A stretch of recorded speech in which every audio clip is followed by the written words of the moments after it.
ಬಹಳ ಮುಖ್ಯವಾಗಿ ಬೇಕಾಗಿದ್ದಂಥ ಒಂದು ವಿಚಾರ ಇದು. ಏನಂದರೆ, ಇನ್ನು ಮುಂದೆ ರಸ್ತೆ ಅಪಘಾತದಲ್ಲಿ ಯಾರಿಗೇ ಗಾಯವಾಗಲಿ ಉಚಿತ ಚಿಕಿತ್ಸೆ ಇರುತ್ತೆ ಅವರಿಗೆ 1.5 ಲಕ್ಷ ರೂಪಾಯಿವರೆಗೂ ಅಂತ. ಪ್ರತಿಯೊಬ್ಬರಿಗೂ 1.5 ಲಕ್ಷ ರೂಪಾಯಿವರೆಗೂ ಕೂಡ ಉಚಿತವಾಗಿ ಚಿಕಿತ್ಸೆ ಸಿಗುತ್ತೆ.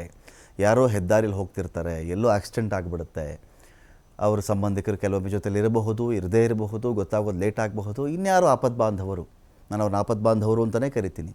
ಅವರೇನು ನೆಂಟರಾಗಿರಬೇಕಾಗಿಲ್ಲ, ಸ್ನೇಹಿತರು ಆಗಿರಬೇಕಾಗಿಲ್ಲ.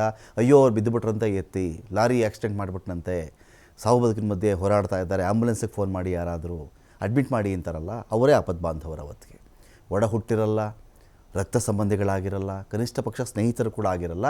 ಅಂಥವ್ರು ಹೋಗ್ತಾರೆ ನಿಯರೆಸ್ಟ್ ಹಾಸ್ಪಿಟಲ್ಗೆ, ಅವ್ರನ್ನ ಕರ್ಕೊಂಡೋಗಿ ಸೇರಿಸ್ತಾರಲ್ಲ.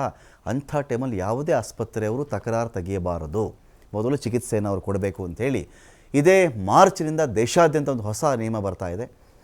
ಈ ಹೊಸ ನಿಯಮ ದೇಶದ ಎಲ್ಲ ಖಾಸಗಿ ಆಸ್ಪತ್ರೆಗಳಿಗೂ ಕೂಡ ಕಡ್ಡಾಯವಾಗುತ್ತೆ, ಅನ್ವಯವಾಗುತ್ತೆ. ಯಾವುದೇ ಗಾಯಾಳುವಿಗೆ ಚಿಕಿತ್ಸೆ ನಿರಾಕರಿಸುವಂತಿಲ್ಲ. ನೋಡಲ್ ಏಜೆನ್ಸಿಯಾಗಿ ಇದರಲ್ಲಿ ಒಂಥರ ಉಸ್ತುವಾರಿ ಥರ ನೋಡಲ್ ಏಜೆನ್ಸಿಯಾಗಿ ರಾಷ್ಟ್ರೀಯ ಹೆದ್ದಾರಿ ಪ್ರಾಧಿಕಾರವೇ ಇರುತ್ತೆ, ಕೆಲಸವನ್ನು ಮಾಡುತ್ತದು.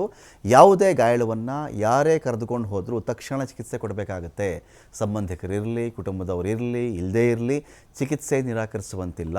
ಇದು ಕೇಂದ್ರ ಸಚಿವ ನಿತಿನ್ ಗಡ್ಕರಿಯವರ ಕನಸಿನ ಯೋಜನೆ. ಇದು ಆಸ್ಪತ್ರೆ ಶುಲ್ಕ 1.5 ಲಕ್ಷಕ್ಕಿಂತ ಹೆಚ್ಚಾದರೆ ಆಗ ಅದನ್ನು ಕುಟುಂಬದವರು ಭರಿಸಬೇಕಾಗತ್ತೆ. ಕುಟುಂಬದವ್ರು ಭರಿಸೋದು ಒಂದು ಭಾಗ ಆಗುತ್ತೆ. ಎಷ್ಟೋ ಬಾರಿಯಲ್ಲಿ ಅದಕ್ಕೆ ಇನ್ಶೂರೆನ್ಸ್ ಇರುತ್ತೆ. ಈಗ ವೆಹಿಕಲ್ ಇನ್ಶೂರೆನ್ಸ್ ಎಲ್ಲ ಮಾಡಿಸಿರ್ತಾರಲ್ಲ, ಅದರಲ್ಲಿ first party, second party, third party ಅಂತೆಲ್ಲ ಮೆನ್ಷನ್ ಮಾಡಿರ್ತಾರಲ್ಲ, ಆ ಇನ್ಶೂರೆನ್ಸ್ ಕ್ಲೈಮ್ ಆಗುವಂತೆ ನೋಡ್ಕೊಳ್ತಾರೆ. ಇರಲಿ, ಆದರೆ 1.5 ಲಕ್ಷದವರೆಗೂ ಅಂತೂ ಯಾರೂ ಕೂಡ ಹಣವನ್ನು ತೆಗೆದುಕೊಳ್ಳುವಂತಿಲ್ಲ. ಆ ಒಂದು ಹಣ ಯಾರೂ ಕೊಡುವಂಥ ಅವಶ್ಯಕತೆ ಇರಲ್ಲ, ಅದನ್ನು ಅವರೇ ಭರಿಸ್ತೀವಿ ಅಂತ ಹೇಳಿದ್ದಾರೆ.